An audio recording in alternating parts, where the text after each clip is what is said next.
Welcome students. आज हम पढ़ेंगे हिस्टोग्राम और फ्रीक्वेंसी पॉलीगॉन के बारे में। ठीक है, पिछले लेक्चर्स में हमने फ्रीक्वेंसी डिस्ट्रीब्यूशन और फ्रीक्वेंसी क्या होती है, क्लास बाउंड्रीज, क्लास लिमिट्स, इन सारी चीज़ों को डिस्कस किया हुआ था।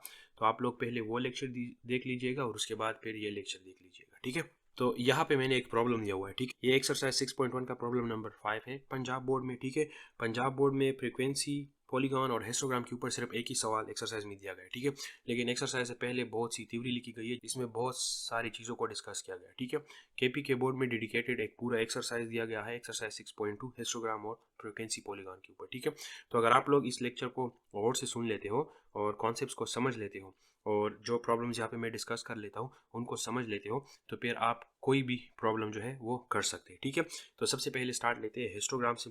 हिस्टोग्राम क्या होता है? Histogram is a vertical bar graph. ठीक है, हिस्टोग्राम एक वर्टिकल बार ग्राफ होता है। अब यहाँ पे बार ग्राफ में बार का मतलब क्या है? ठीक है, बार का मतलब है यहाँ पे रेक्टेंगल, यानी हिस्टोग्राम में हम क्या करते हैं, वर्टिकल रेक्टेंगल्स ड्रा करते हैं, जैसे इस ग्राफ में दिखाया गया। ठीक है, हम क्या करते हैं, इस तरह से रेक्टेंगल्स ड्रा करते हैं। ठीक है, वर्टिकल। कुछ ग्राफ्स ऐसे होते हैं जिसमें हम ये हॉरिजॉन्टल जो है रेक्टेंगल्स ड्रा करते हैं। ठीक है, यानी हमारे बार्स जो होते हैं वो इस तरह से हॉरिजॉन्टल होते हैं, उनको हॉरिजॉन्टल बार ग्राफ्स बोलते हैं। लेकिन हिस्टोग्राम क्या है कि इसमें हम ये जो बार्स है या रेक्टेंगल है वर्टिकल ड्रा करते हैं। ठीक है, और ये क्या शो करते हैं, ये फ्रीक्वेंसी को शो करते हैं। ठीक है, इन जनरल फ्रीक्वेंसी डिस्ट्रीब्यूशन को शो करते हैं। ठीक है, तो हमारे पास ये हिस्टोग्राम क्या हो गया, ये एक वर्टिकल बार ग्राफ हो गया जो कि फ्रीक्वेंसी या फ्रीक्वेंसी डिस्ट्रीब्यूशन को रिप्रेजेंट करता है। ठीक है, अब इस रेक्टेंगल का जो बेस है, ठीक है, ये बेस ही क्या रिप्रेजेंट करता है, ये क्लास इंटरवल या जो क्लास साइज है उसको रिप्रेजेंट करता है। ठीक है, इसकी जो हाइट है, यानी इस रेक्टेंगल की जो हाइट है वो फ्रीक्वेंसी को रिप्रेजेंट करता है। ठीक है ना, अब जिस रेक्टेंगल की जितनी ज़्यादा हाइट होगी, जैसे ये है, उस केस में उसकी फ्रीक्वेंसी भी ज़्यादा होगी। ठीक है ना, तो हिस्टोग्राम हम क्यों यूज़ करते हैं? हिस्टोग्राम हम यूज़ करते हैं डेटा विजुअलाइजेशन के लिए। ठीक है, किसके लिए? डेटा विजुअलाइजेशन के लिए, यानी हमें ये पता लग जाता है कि डेटा में कहाँ पे पीक आ रहा है। ठीक है ना, डेटा के अंदर ट्रेंड्स कैसे हैं, कहाँ पे डेटा में इंक्रीज आ रहा है। ठीक है, कहाँ पे डेटा या फ्रीक्वेंसी डिक्रीज हो रही है। ठीक है ना, इन जनरल ट्रेंड कैसा है डेटा में, उसको विजुअलाइज करने के लिए, देखने के लिए, समझने के लिए हम क्या करते हैं, हिस्टोग्राम का यूज़ करते हैं। ठीक है, तो ये एक इंपॉर्टेंट टूल है डेटा विजुअलाइजेशन के लिए। अब बेस्ड ऑन द डेटा, या तो हमारे पास डेटा इक्वल इंटरवल का हो सकता है, ठीक है, या अनइक्वल इंटरवल का हो सकता है, और उसी के मुताबिक हम उसके हिस्टोग्राम्स ड्रा किया करेंगे। ठीक है, जैसे इस प्रॉब्लम में मुझे डेटा दिया गया है, ये इक्वल इंटरवल का है। अब 20 to 24 एक क्लास है, दूसरा जो ग्रुप है वो 25 to 29 है, तीसरा 30 to 34 है, यानी सब में जो क्लास इंटरवल है वो क्या है, वो 5 है। इक्वल इंटरवल का डेटा है तो इसका हिस्टोग्राम भी इक्वल इंटरवल हिस्टोग्राम होगा। ठीक है, इसी लेक्चर में हम देखेंगे कि अगर इंटरवल्स अनइक्वल हो तो उसका हिस्टोग्राम हम कैसे ड्रा करेंगे। ठीक, तो अब इस प्रॉब्लम का हम क्या करते हैं, हिस्टोग्राम बनाते हैं। ठीक है, यहाँ पे हमें वेट्स दिए गए हैं कि 20 to 24 के बीच में जो वेट्स है उनमें कितने स्टूडेंट्स आ रहे हैं, उनमें 5 स्टूडेंट्स आ रहे हैं। ठीक है, तो अब इस पूरे डेटा का हम क्या बनाएंगे, हिस्टोग्राम बनाएंगे। तो हिस्टोग्राम के लिए सबसे पहली चीज़ क्या है कि हमने क्लास बाउंड्रीज निकालनी है। ठीक है, पिछले लेक्चर्स में मैंने समझाया था कि क्लास बाउंड्रीज होती क्या है और उसको कैसे निकालते हैं। ठीक है, तो अब जैसे ये ग्रुप्स है, इसमें मैं क्या कर सकता हूँ कि दो सक्सेसिव ग्रुप्स का अपर इंटरवल से लोअर इंटरवल सब्ट्रैक्ट कर लूंगा। जैसे 25 है, 25 से 24 सब्ट्रैक्ट कर सकता हूँ, 30 से 29 सब्ट्रैक्ट कर सकता हूँ, 35 से 34 सब्ट्रैक्ट कर सकता हूँ, जो भी आप ले लें। ठीक है, तो 25 माइनस 24 में कर दूंगा, फिर उसको 2 से डिवाइड कर दूंगा, ये हो जाएगा 1 डिवाइड बाई 2 विच इज़ 0.5। ठीक है, तो ये जो 0.5 नंबर आ गया, अब ये मैं हर ग्रुप के लोअर क्लास से सब्ट्रैक्ट करूंगा और अपर क्लास में ऐड करूंगा। ठीक है, अब इस ग्रुप का जो 20 है, 20 ये क्या है, ये लोअर लिमिट है, तो 20 माइनस 5 माइनस 0.5 इज 19.5, और अगर 24 में 0.5 ऐड करूँ तो वो बन जाएगा 24.5। ठीक है, इसी तरह नेक्स्ट ग्रुप में 25 से अगर मैं 0.5 माइनस करूँ तो ये 24.5 बन जाएगा, और 29 में अगर ऐड करूँ तो 29.5 बन जाएगा। इस तरह से आप क्लास बाउंड्रीज जो है वो निकाल सकते हैं। ठीक है, तो मैं सारे ग्रुप्स की क्लास बाउंड्रीज यहाँ पे लिख लेता हूँ। अब हम क्या करते हैं कि इन क्लास बाउंड्रीज को एक्स एक्सिस के ऊपर प्लॉट करते हैं और फ्रीक्वेंसीज को वाई एक्सिस के ऊपर प्लॉट करते हैं। ठीक है, तो सबसे पहले हमने क्या करना है कि स्केल डिसाइड करना है। तो यहाँ पे कितने रेक्टेंगल्स बन रहे हैं, 1 2 3 4 5 6 7। ठीक है, तो अगर मैं एक बॉक्स के अंदर एक रेक्टेंगल बनाऊं तो 1 2 3 4 5 6 7। ठीक है, तो मैं अपना ग्राफ यहाँ से मतलब स्टार्ट कर सकता हूँ। ठीक है, तो यहाँ पे मैं अब इस ग्राफ को बनाता हूँ। एक्स एक्सिस के ऊपर मैं क्या ले रहा हूँ, मैं ले रहा हूँ क्लास बाउंड्रीज। ठीक है, क्लास बाउंड्रीज, और वाई एक्सिस के ऊपर मैं क्या ले रहा हूँ, फ्रीक्वेंसी। हिस्टोग्राम में हम वाई एक्सिस के ऊपर क्या लेते हैं, फ्रीक्वेंसी। ठीक है, अब मैंने स्केल सेलेक्ट करना है, ठीक है। तो यहाँ पे मैं अपने ग्राफ के ऊपर मेंशन भी कर दूंगा कि स्केल में क्या यूज़ कर रहा हूँ। तो एक्स एक्सिस के ऊपर मैं क्या कर रहा हूँ कि एक बिग बॉक्स जो है, वन बिग बॉक्स, उसको मैं क्लास इंटरवल के बराबर ले रहा हूँ, यानी 5, ठीक है। यानी यहाँ पे मैं एक रेक्टेंगल बनाऊंगा, ठीक है। एक तो आप लोगों को ये छोटे बॉक्सेस नज़र आए, ये जो एक बड़ा बॉक्स है, ठीक है, इसकी साइज़ को मैंने क्या ले लिया है, इसको मैंने 5 ले लिया है, ठीक है। तो यहाँ पे मैं अब क्लास इंटरवल्स को नोट कर लेता हूँ। सबसे पहले है 19.5, तो ये हो जाएगा 19.5, दूसरा है 24.5, और इस तरह से सारे क्लास लिमिट्स को मैं नोट कर लेता हूँ, ठीक है। अब मैंने सारे नोट कर लिए हैं एक्स एक्सिस के ऊपर। तो यहाँ पे आप लोगों के जहन में सवाल आ रहा होगा कि ये तो ज़ीरो के बहुत करीब है, तो आया हमें यहाँ पे 19 कहीं मतलब दूर जाके यहाँ पे 19.5 स्टार्ट नहीं करना चाहिए था, ठीक है। तो आप लोग बिल्कुल ज़ीरो के करीब भी स्टार्ट कर सकते हैं, ठीक है, वो कोई इशू नहीं है। तो यहाँ पे 19.5 मैंने स्टार्ट कर लिया, हालांकि 19.5 कहीं आगे आके आना था अगर हम ये ज़ीरो मान लें, ठीक है। तो वो कोई इशू नहीं है, आप जहाँ से भी स्टार्ट करना चाहे वो नंबर लिख ले, वहाँ से स्टार्ट कर ले, ठीक है। अब वाई एक्सिस के ऊपर देख ले, अगर हम देखें तो सबसे मैक्सिमम फ्रीक्वेंसी जो है वो 22 है और लोअर 5 है, ठीक है। तो अगर हम 25 तक चले जाए वाई एक्सिस पे या 30 पे तो हम कवर हो जाएंगे, ठीक है। तो मैं क्या कर लेता हूँ कि एक बिग बॉक्स को वाई एक्सिस के ऊपर 10 के बराबर लेता हूँ, ठीक है। तो one big box is equals to 10 units, ठीक है। तो ये मेरी फ्रीक्वेंसी तो 10 हो जाएगी, ये 20 हो जाएगी और ये 30 हो जाएगी, ठीक है। तो सबसे पहले आते हैं इस क्लास के ऊपर, इसकी बाउंड्रीज है 19.5 टू 24.5 और इसकी फ्रीक्वेंसी 5 है। तो यहाँ पे आप लोग अगर देख ले, एक बड़ा बॉक्स 10 के बराबर था, ठीक है। तो इसमें 5 फर्दर डिविजन्स है, तो स्मॉल बॉक्स 2 के बराबर होगा, यानी 2, 4, 6, 8 और ये 10 हो जाएगा, ठीक है। तो अभी इस क्लास की फ्रीक्वेंसी क्या है, वो 5 है, तो 2, 4 और इसके बीच में 5। तो यहाँ तक मैं एक रेक्टेंगल बना दूंगा लोअर लिमिट से लेके अपर लिमिट तक, ठीक है ना।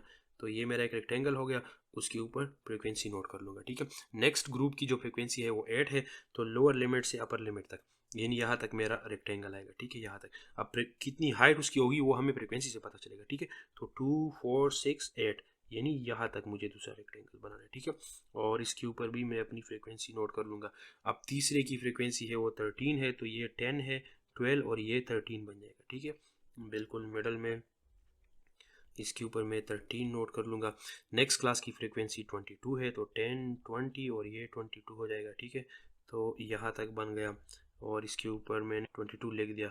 नेक्स्ट की है 15, सो दिस इज़ 10, 12, 14 और यहाँ पे मिडल में 15 हो जाएगा। नेक्स्ट ग्रुप की जो फ्रीक्वेंसी है वो है 10, सो 10 ये हो जाएगा। और नेक्स्ट की है 8। तो इसी तरह से मेरे पास क्या हो गया, फ्रीक्वेंसी हिस्टोग्राम जो है वो बन गया, ठीक है। तो इस तरह से मेरे पास क्या हो गया, हिस्टोग्राम बन गया, ठीक है। अब यहाँ पे मैं देख सकता हूँ कि इस ग्रुप की फ्रीक्वेंसी सबसे ज़्यादा है, यानी इसकी रेक्टेंगल की हाइट सबसे ज़्यादा है। तो इसी तरह से मुझे इससे क्या अंदाज़ा हो रहा है, डेटा की विजुअलाइजेशन हो रही है कि डेटा किस तरह से स्प्रेडेड है, ठीक है। अब इस प्रॉब्लम के हिस्टोग्राम वाले पार्ट को हमने कवर कर लिया, ठीक है। इसके फ्रीक्वेंसी पॉलीगॉन वाले पार्ट को देखते हैं कि फ्रीक्वेंसी पॉलीगॉन होता क्या, कैसे बनाएंगे। लेकिन उससे पहले हम बात करेंगे अनइक्वल इंटरवल हिस्टोग्राम के बारे में। अब यहाँ पे बुक के एग्जांपल से मैंने एक प्रॉब्लम उठाया हुआ है, ठीक है, जिसमें जो इंटरवल्स है वो अनइक्वल है, यानी ये 20 टू 24 है, ठीक है, ये 25 टू 29 है और ये 30 टू 39 है, ठीक है। तो यहाँ पे क्लास इंटरवल क्या है, यहाँ पे क्लास इंटरवल 5 है। अगर आप 24 माइनस 20 करेंगे तो वो 4 आएगा, ठीक है। तो लेकिन यहाँ पे क्लास इंटरवल 5 है और इसका रीज़न ये है कि 20 और 24 इसमें इंक्लूडेड है, ठीक है। तो क्लास इंटरवल इसका कैसे 5 बनता है, 20, 21, 22, 23, 24, ठीक है। तो 5 बनता है काउंट करके, यानी 20 और 24 उसमें इंक्लूडेड है। अगर आप एक सब्ट्रैक्ट करते हैं तो उसमें आप ये मान लेते हैं कि एक जो लिमिट है वो अपर या लोअर वो उसमें इंक्लूडेड नहीं है, ठीक है। अब यहाँ पे क्लास इंटरवल 5 है, लेकिन यहाँ पे क्लास इंटरवल जो है वो 10 है, ठीक है। तो यहाँ पे ये डेटा कौन सा डेटा हो गया, अनइक्वल इंटरवल का डेटा हो गया। अब इसमें फ्रीक्वेंसीज हमें दी गई है, ठीक है, लेकिन परेशानी क्या है, यानी हम डायरेक्ट इसका हिस्टोग्राम नहीं बनाएंगे, ठीक है। ये जो डेटा है ये बहुत बुरी तरह रिप्रेजेंट किया गया है, पहले इस डेटा के ऊपर हम काम करेंगे। अब डायरेक्ट क्यों इसका हिस्टोग्राम नहीं बना सकते, ठीक है। अब देख लीजिएगा यहाँ पे 5 का एज गैप हमने रखा, यानी हम बंदे काउंट कर रहे हैं जिनकी एज 20 और 24 के बीच में, उसमें एक बंदा आ रहा है, ठीक है। यहाँ पे हमने जो गैप रखा है वो 5 का रखा है, यहाँ पे हमने गैप 10 का रखा है। तो यहाँ पे हम 30 से 34 की बजाय 30 से 39 के एजेस को कंसिडर कर रहे हैं, तो लाजमी बात है इसमें ज़्यादा बंदे आएंगे ना, तो ये हमारे लिए एक मिसअंडरस्टैंडिंग क्रिएट करेगा, ठीक है। यानी हम अगर इसके रेक्टेंगल ड्रा करें, ठीक है, पहले ग्रुप का रेक्टेंगल ये आएगा, दूसरे का 2 आएगा, ठीक है। अब तीसरे का बहुत बड़ा 26 तक गया होगा, ठीक है ना। तो एक उसकी फ्रीक्वेंसी बहुत ज़्यादा होगी, लेकिन उसका जो क्लास इंटरवल है वो सेम नहीं है, ठीक है, क्लास इंटरवल उसका सेम नहीं है, तो इसकी वजह से उसमें ज़्यादातर लोग आएंगे, उस एज ग्रुप में ज़्यादा लोग आएंगे। तो पहले हम इस डेटा को रिफाइन करते हैं। एक तरीका तो ये है कि हम क्या करें, इन सारे क्लास इंटरवल्स को सेम बनाएं, ठीक है, यानी इसको 30 to 34 करें, और नेक्स्ट क्लास जो बनाए वो लेट से हम बनाते हैं 35 to 39, यानी इस तरह से ब्रेक डाउन करें इस डेटा का। अब ये पॉसिबल नहीं है, ठीक है, ये कैसे पॉसिबल नहीं है, ठीक है, देखिए ये हम पोस्ट प्रोसेसिंग कर रहे हैं, डेटा हमने ऑलरेडी कलेक्ट किया हुआ है, ठीक है, अब हमने एजेस के ग्रुप्स बना दिए, ठीक है, यानी 20 to 24 बना दिया, उसमें लेट से अगर ये क्लास है और उसमें देख लिया कि कितने बंदे आ रहे हैं, ठीक है, 25 to 29 में देख लिया, 30 to 39 में देख लिया, ठीक है ना। अब हम ने डेटा कलेक्ट किया हुआ है, उसके बाद इसमें अगर हम ब्रेक डाउन करते ग्रुप्स बनाते तो ये पॉसिबल नहीं है। कैसे पॉसिबल नहीं है, देख अब आप मुझे बताइए कि 30 to 34 में मैं आउट ऑफ 26 कितने बंदे ले लूँ,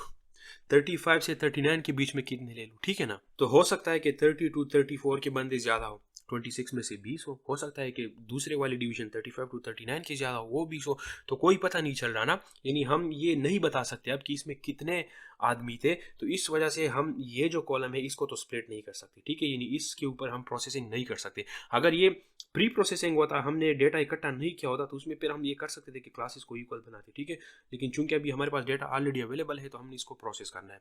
अब हम आते हैं इस कॉलम के ऊपर, यानी ये जो फ्रीक्वेंसी का कॉलम है ना, इसके ऊपर हम कुछ प्रोसेसिंग करते हैं और इसको क्या करते हैं, इसके ऊपर प्रोसेस करते हैं और इसको रिफाइन करते हैं, ठीक है।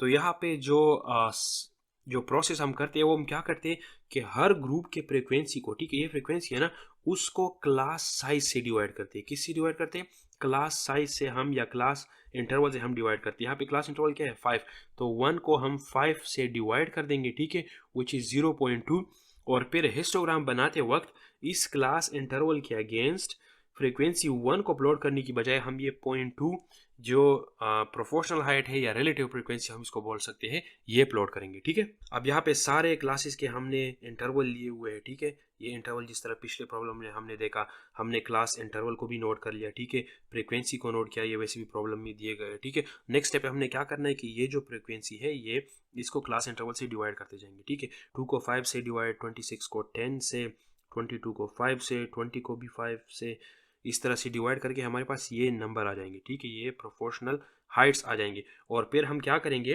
कि हर क्लास के करस्पॉन्डिंग, यानी 19.5 to 24.5 ये जो क्लास है इसमें फ्रीक्वेंसी प्लॉट करने की बजाय ये प्रोपोर्शनल हाइट हम प्लॉट कर देंगे, ठीक है। 0.2, नेक्स्ट का 0.4 है, नेक्स्ट का हो जाएगा 2.6 और नेक्स्ट का 4.4, ठीक है। अब यहाँ पे इस ग्राफ पे अगर आप लोग देख लीजिएगा तो प्रोपोर्शनल हाइट जो है ये चौथी ग्रुप का 39.5 से जो 44.5 के बीच में ये ग्रुप है, इसकी जो रिलेटिव फ्रीक्वेंसी या प्रोपोर्शनल हाइट है वो ज़्यादा आ रही है, ठीक है, यानी इसका मतलब ये है कि हमारे पास इस डेटा में वो आदमी ज़्यादा है जिनका एज 40 to 44 है। फ्रीक्वेंसी को देख के क्या लग रहा था कि 30 to 39 जो एज के थे लोग, उनकी तादाद ज़्यादा थी, 26 थी, ठीक है, लेकिन उसकी असल वजह ये थी कि हमने क्लास का साइज़ बढ़ा लिया हुआ था, ठीक है ना। तो ये फ़ायदा होता है फिर उसको रिफाइन करने का डेटा का, कि आपको अंदाज़ा हो जाता है कि इन एक्चुअल जो हमें मिसलीडिंग इन्फॉर्मेशन मिल रही थी उसको हमने रिफाइन किया, और एक्चुअली में जो 40 से 44 साल के बीच के बंदे हैं उनकी तादाद ज़्यादा है। अब प्रॉब्लम को हमने देख लिया, ठीक है, कि कैसे सोल्व करेंगे, ठीक है ना, लेकिन थोड़ा सा मैं इसका थोड़ा और कॉन्सेप्ट दे देता हूँ आप लोगों को कि बेसिकली फ्रीक्वेंसी को क्लास इंटरवल से डिवाइड करने से क्या हो जाता है, ठीक है। तो उस केस में हम क्या करते थे कि अगर हम फ्रीक्वेंसी को, ठीक है, फ्रीक्वेंसी को क्लास इंटरवल से डिवाइड करते हैं तो वहाँ पे हम फिर बात करते हैं पर क्लास इंटरवल। किस चीज़ की बात करते हैं, पर क्लास इंटरवल। अब यहाँ पे ये जो फ्रीक्वेंसी थी 1, ये किसकी फ्रीक्वेंसी थी, ये इस पूरे क्लास की फ्रीक्वेंसी थी जिसका क्लास इंटरवल 5 था, ठीक है। अब यहाँ पे जो 26 है ये फ्रीक्वेंसी है, किस चीज़ की फ्रीक्वेंसी है, ये फ्रीक्वेंसी है 30 to 39 की, ठीक है ना, यानी जिसका क्लास इंटरवल है 10 उसकी फ्रीक्वेंसी है। अब जब हम इसको क्लास इंटरवल से फ्रीक्वेंसी को क्लास इंटरवल से डिवाइड कर देते तो वहाँ पे फिर ये जो 0.2 नंबर है ये बेसिकली इस क्लास की रिलेटिव फ्रीक्वेंसी या प्रोपोर्शनल फ्रीक्वेंसी नहीं है, ये बल्कि इसमें से एक की, यानी 20 to 29 जो होगा, ठीक है ना, पर क्लास इंटरवल की फ्रीक्वेंसी होगी, ठीक है। तो ये एक की है, ठीक है। तो अब इसमें इसकी क्लास साइज क्या है, 5 है ना, तो 5 को 0.2 से मल्टीप्लाई करो तो वही 1 मिल गया, वही फ्रीक्वेंसी हमें मिल गई, ठीक है ना। अब यहाँ पे हमने क्या किया हुआ है कि यहाँ पे जो प्रोपोर्शनल हाइट आ रही है वो है 2.6। इसका मतलब क्या है कि अगर हम एक यूनिट इंटरवल लेंगे यानी 30 to 31 लेंगे, ठीक है, 31 to 32 लेंगे, तो उस हर एक में 2.6 बंदे होंगे। कितने होंगे? 2.6 बंदे होंगे, ठीक है ना। अब लेट्स से अगर हमने वही 34 to 39.5 का ग्रुप इसमें से बनाना था, ठीक है, तो उसकी क्लास इंटरवल क्या हो गई? उसकी हो गई 5, ठीक है। तो 5 को 2.6 से मल्टीप्लाई कर दो, इट्स गिविंग मी 13, ठीक है। यानी इसका मतलब क्या है कि अगर मैं इस तरह से इक्वल इंटरवल का डेटा बनाता तो उसकी फ्रीक्वेंसी 26 की बजाय 13 होती, ठीक है। अब इस क्लास में आ जाए, इसकी फ्रीक्वेंसी है 22, तो यहाँ पे आपने देख लिया ना, 22 with the same 5 class interval 13 से ज्यादा है, ठीक है ना। तो फ्रीक्वेंसी को अगर हम फिर क्लास इंटरवल से डिवाइड करते हैं तो वहाँ पे फिर हम पर क्लास इंटरवल बात करते हैं, ठीक है, पर क्लास इंटरवल। आई होप कि ये कॉन्सेप्ट आप लोगों को समझ आ गया होगा। तो अगर आप लोगों के कोई भी क्वेश्चन है तो कमेंट में पूछ लीजिएगा। Our next topic is frequency polygon। अब सबसे पहले पॉलीगॉन क्या होता है, ठीक है। पॉलीगॉन होता है मेनी साइडेड फिगर, ठीक है, यानी एक ऐसा फिगर जिसके मेनी साइड्स होते हैं। जैसे हमारे पास ट्राइंगल है, ठीक है, ट्राइंगल के कितने साइड्स होते हैं? 3 साइड्स होते हैं, ठीक है, क्लोज्ड फिगर होता है, ठीक है। तो पॉलीगॉन भी एक क्लोज्ड फिगर होता है, बंद होता है ऑल साइड से, और इसके मेनी साइड्स होते हैं। रेक्टेंगल अगर आप लोग देख ले, रेक्टेंगल में कितने साइड्स होते हैं? 4 साइड्स होते हैं, ठीक है। तो ये सारे क्या है? ये पॉलीगॉन से।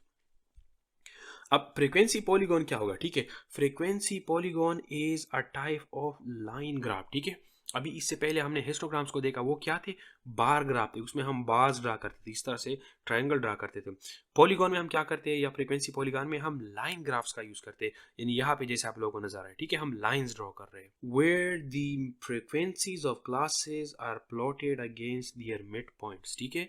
तो फ्रीक्वेंसी पॉलीगॉन क्या होता है? एक लाइन ग्राफ होता है जिसमें हम फ्रीक्वेंसी जो है, ये फ्रीक्वेंसी ये प्लॉट करते हैं अगेंस्ट दीज मिड पॉइंट्स, ठीक है। यानी हर ग्रुप के मिड पॉइंट के अगेंस्ट हम क्या करते हैं? फ्रीक्वेंसीज को प्लॉट करते हैं, ठीक है, या हर ग्रुप के मिड पॉइंट के ऊपर फ्रीक्वेंसी प्लॉट करते हैं, ठीक है। एंड सिंपल ये क्या होता है? फ्रीक्वेंसी पॉलीगॉन एक लाइन ग्राफ होता है जो कि फ्रीक्वेंसी को रिप्रेजेंट कर रहा होता है, ठीक है, और फ्रीक्वेंसीज को हम अगेंस्ट मिड पॉइंट्स प्लॉट करते हैं। अब वही प्रॉब्लम मैंने लिया हुआ है और उसके फ्रीक्वेंसी पॉलीगॉन को प्लॉट करेंगे, ठीक है।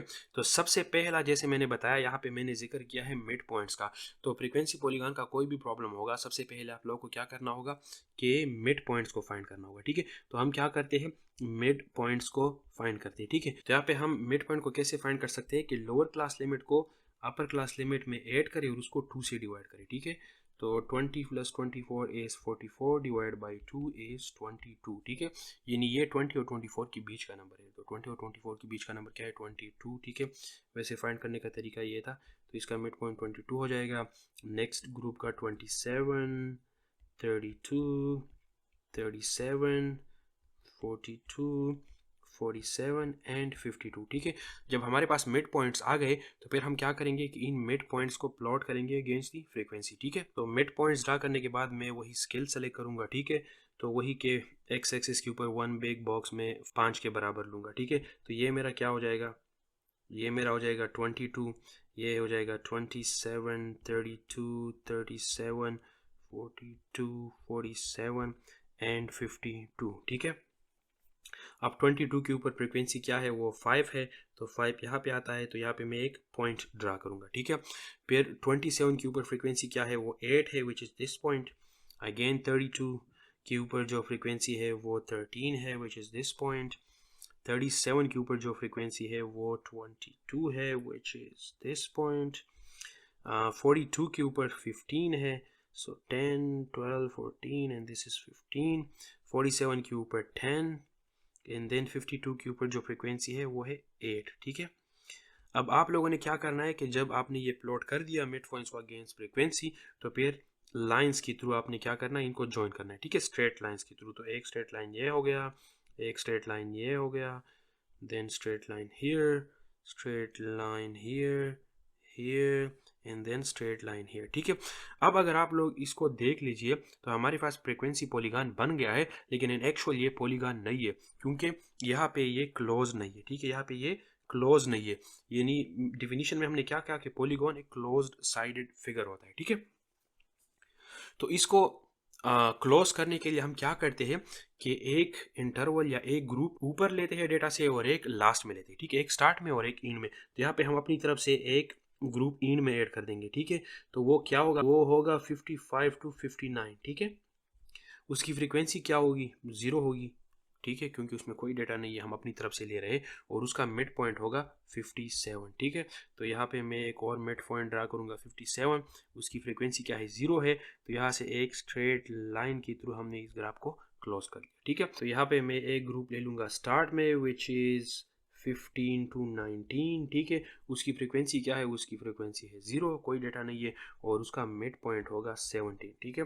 तो यहाँ पे फिर मैं बना सकता हूँ इस पॉइंट को 17, और उसकी फ्रीक्वेंसी इसके ऊपर क्या है, 0 है। तो एक क्लोज्ड फिगर से मैं इसको क्लोज कर सकता हूँ, ठीक है। तो इस तरह से मेरे पास क्या बन गया, ये है अब फ्रीक्वेंसी पॉलीगॉन है, ठीक है। ये क्या है, फ्रीक्वेंसी पॉलीगॉन। तो इसको क्लोज करने के लिए आप लोगों को एक इंटरवल या एक ग्रुप स्टार्ट में और एक ग्रुप एंड में अपनी तरफ से ऐड करना होगा। अब फ्रीक्वेंसी पॉलीगॉन हम क्यों यूज़ करते हैं, ठीक है, अगर आप लोगों के जहन में ये सवाल आ रहा हो, तो फ्रीक्वेंसी पॉलीगॉन को भी हम डेटा विजुअलाइजेशन के लिए यूज़ करते हैं, ठीक है। इससे हमें पता चल जाता है कि डेटा का ट्रेंड क्या है, कहाँ पे बढ़ रहा है डेटा, कहाँ पे कम हो रहा है, ठीक है, पीक कहाँ पे आ रहा है, ठीक है। तो ये सारी चीज़ें हम इससे देख सकते हैं।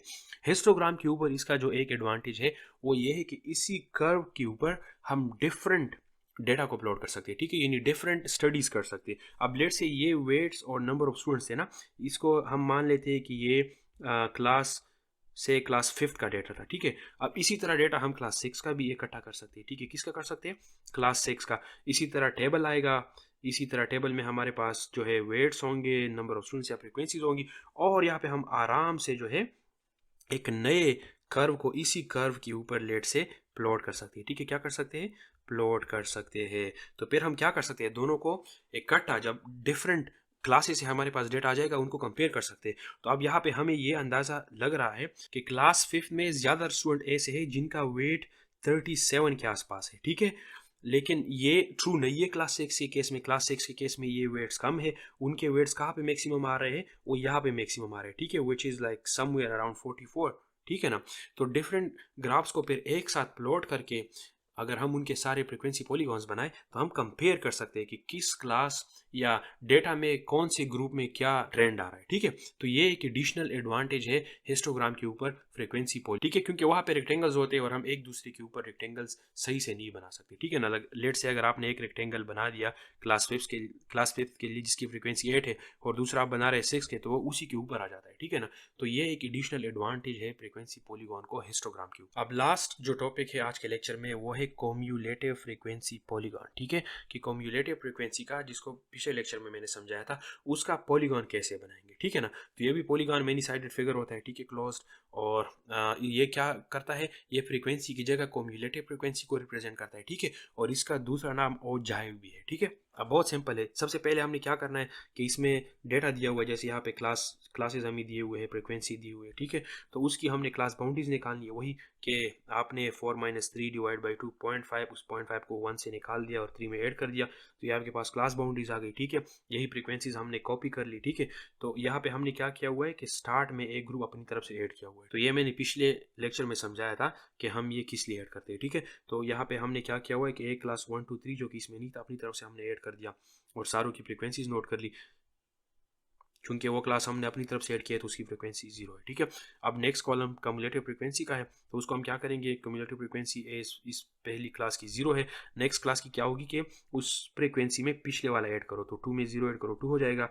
अब इस क्लास की कम्युलेटिव फ्रीक्वेंसी क्या होगी कि 4 में जितनी भी सारी फ्रीक्वेंसीज है वो ऐड करो, सो 4 + 2 + 0 विच इज 6, ठीक है। तो इस तरह से हमने कम्युलेटिव फ्रीक्वेंसीज निकाली। अब इस चीज़ को जो क्लास बाउंड्रीज है हम ऐसे लिख सकते हैं, ऐसे रिप्रेजेंट कर सकते हैं, ठीक है, पिछले लेक्चर में समझा था हमने। अब इसको मैं कैसे लिख सकता हूँ, मैं लिख सकता हूँ लेस देन 3.5, ठीक है, यानी ये फ्रीक्वेंसी लेस देन 3.5 की। अब ये जो फ्रीक्वेंसी है ये क्या है, ये 2 जो आ रहा है ये क्या है, ये कम्युलेटिव फ्रीक्वेंसी है किसकी, इस ग्रुप की, यानी इस ग्रुप की और इससे पीछे जितने भी ग्रुप है उनकी फ्रीक्वेंसी है, ठीक है।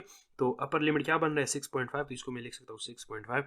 अब ये जो 6 है ये इस ग्रुप की कम्युलेटिव फ्रीक्वेंसी है, ठीक है। और ये क्या रिप्रेजेंट कर रहा है, इस ग्रुप की फ्रीक्वेंसी प्लस दिस, यानी तीनों ग्रुप्स की फ्रीक्वेंसी को रिप्रेजेंट कर रहा है, ठीक है। तो इसी तरह से हमने इसको लिख दिया लेस देन 9.5 और ये सारी कम्युलेटिव फ्रिक्वेंसीज इधर कॉपी कर ली। अब नेक्स्ट हमने क्या करना है कि वही स्केल्स डिसाइड करके हमने इनको प्लॉट करना है, ठीक है। अब ये 3.5 है तो 3.5 के ऊपर 0 आ गया, लेस देन 6.5 2 था तो 6.5 के ऊपर हमारे पास 2 आ गया। तो इस तरह से जितने भी पॉइंट्स आ गए उनको हमने आपस में जोड़ लिया और यहाँ पे जो लास्ट था 15.5 इसके ऊपर हमारे पास कम्युलेटिव फ्रिक्वेंसी बन गई है 17। और फिर क्या क्या कि इसको क्लोज करने के लिए यहाँ पे हम क्या करते हैं, कम्युलेटिव फ्रिक्वेंसी में एडिशनल ग्रुप लेने की बजाय हम एक स्ट्रेट लाइन से इसको क्लोज करते हैं, ठीक है ना। तो इस तरह से हमारे पास क्या बन गया, ओजायो बन गया, ठीक है। अब यहाँ पे हम एक एडिशनल ग्रुप ऐड क्यों नहीं करते, ठीक है। तो लेट्स से अगर हमने ऐड भी कर दिया 16 to 17 ग्रुप, ठीक है, उसकी फ्रीक्वेंसी क्या होगी, उसकी फ्रीक्वेंसी 0 होगी। कम्युलेटिव फ्रीक्वेंसी क्या होगी 0 + 17 विच इज अगेन 17, ठीक है। तो हम अगर एक ग्रुप ऐड भी करते हैं तो वो उससे हमारा ग्राफ क्लोज नहीं होगा, ठीक है, उससे उसमें एक और लाइन ऐड हो जाएगा, ठीक है ना, क्योंकि उसमें हम सारी प्रीवियस फ्रीक्वेंसीज ऐड कर रहे हैं। तो इसीलिए जब हम ओजायो बनाते हैं तो उसको एक इसी तरह से हॉरिजॉन्टल लाइन ड्रा करके उसी से हम क्लोज करते हैं, ठीक है। तो ये एक डिफरेंस आप लोगों ने जहन में याद रखना होगा कि ओजायो बनाते हुए या कम्युलेटिव फ्रीक्वेंसी ग्राफ बनाते हुए हम इन में क्लास ऐड नहीं करते और उसका मैंने रीजन भी बता दिया। अब इसी को less than cumulative frequency polygon भी बोलते हैं, ठीक है। क्यों, क्योंकि हम इसमें लेस देन ले रहे थे, ठीक है, यानी एक पर्टिकुलर अपर क्लास लिमिट से नीचे वाले क्लासेस या जितने भी डेटा था उसकी फ्रीक्वेंसी को कम ऐड कर रहे थे, ठीक है। इसका एक और वर्जन हो सकता है more than cumulative frequency polygon, ठीक है। तो ये केपी बोर्ड में अगर आप लोग प्रॉब्लम नंबर 4 देखें तो उसमें लिखा गया है कि आप लेस देन और मोर देन यानी दोनों कम्युलेटिव फ्रीक्वेंसी पॉलीगॉन्स ड्रा कर दे, ठीक है। तो इसी डेटा के लिए हम क्या करेंगे, अभी मोर देन कम्युलेटिव फ्रीक्वेंसी का पॉलीगॉन ड्रा करेंगे, लेकिन लेस देन तो हमने ऑलरेडी ड्रा कर दिया है, ठीक है। तो इसी को अगर आप लोग फॉलो करें तो लेस देन आप ड्रा कर सकते हैं। अब हम देखते हैं कि मोर देन को कैसे ड्रा करेंगे, ठीक है। तो सेम कि हमने क्या किया, इसी तरह से क्लास लिमिट्स ले ली, उसमें से एक ग्रुप अब हमने एडिशनल ऐड कर दिया, ठीक है, स्टार्ट में। तो वो ग्रुप होगा 30 to 39, ठीक है। तो ये हमारे पास क्या होंगे, ये हमारे पास अपने क्लासेस होंगे। नेक्स्ट क्लास या इसको आप मार्क्स भी यहाँ पे बोला गया तो मार्क्स लेते हैं 40 to 49 एंड देन 50 to 59, ठीक है। नेक्स्ट कॉलम में हम क्या करेंगे, क्लास बाउंड्रीज को लेंगे, ठीक है। तो ये हो जाएगा 29.5 से 39.5 तक, ठीक है।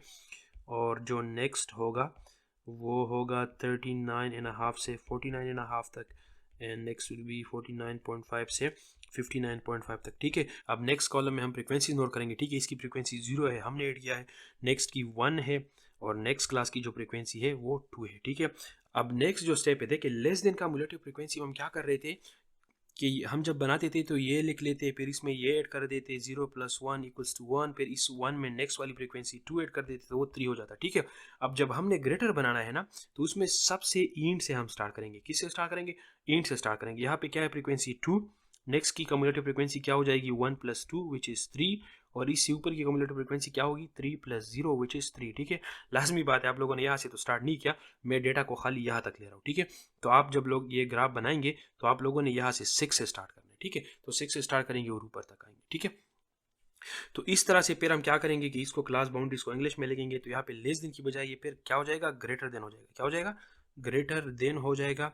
और यहाँ पे अपर क्लास लिमिट की बजाय हम लोअर क्लास का इस्तेमाल करेंगे, तो ग्रेटर देन 29.5, ठीक है। ये नेक्स्ट वाला हो जाएगा ग्रेटर देन 39.5, ठीक है।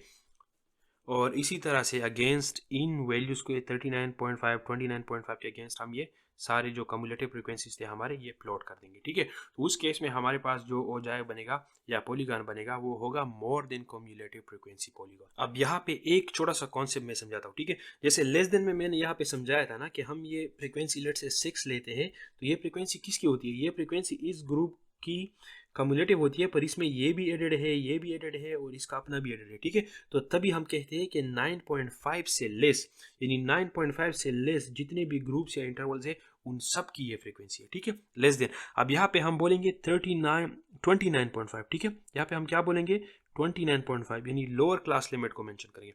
अब इसका मतलब क्या होगा कि 29.5 से ऊपर। अब क्यों हम इस तरह करेंगे, देखिए यहाँ पे 3 जो है किसी इस ग्रुप की कम्युलेटिव फ्रीक्वेंसी है, ठीक है। लेकिन इसमें क्या क्या इंक्लूडेड है, इसमें ये 0 इसकी अपनी फ्रीक्वेंसी इंक्लूडेड है, नेक्स्ट की इंक्लूडेड है और नेक्स्ट की इंक्लूडेड, ठीक है। यानी इस 29.5 से ग्रेटर, इससे ऊपर के जितने क्लासेस है 39.5 49.5 49.5 15.5 उन सब की फ्रीक्वेंसी इसमें इंक्लूडेड है। तो इसीलिए इसको ग्रेटर देन कम्युलेटिव फ्रिक्वेंसी हम बोलते हैं, ठीक है। अगर हम बोलेंगे कि ग्रेटर देन 39.5 तो फिर तो हमने जो 39 से नीचे थे वो हमने इंक्लूड ही नहीं किए। असल में ये क्लास तो 29.5 से स्टार्ट हो रहा है ना, तो तभी हम कहेंगे 29.5 से ऊपर के, ठीक है।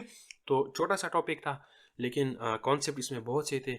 उम्मीद करता हूँ कि आप लोगों को इस लेक्चर की समझ आ गई होगी। फिर भी अगर आप लोगों के कोई भी क्वेश्चन है तो आप लोग मेरे से कमेंट्स में पूछ सकते हैं।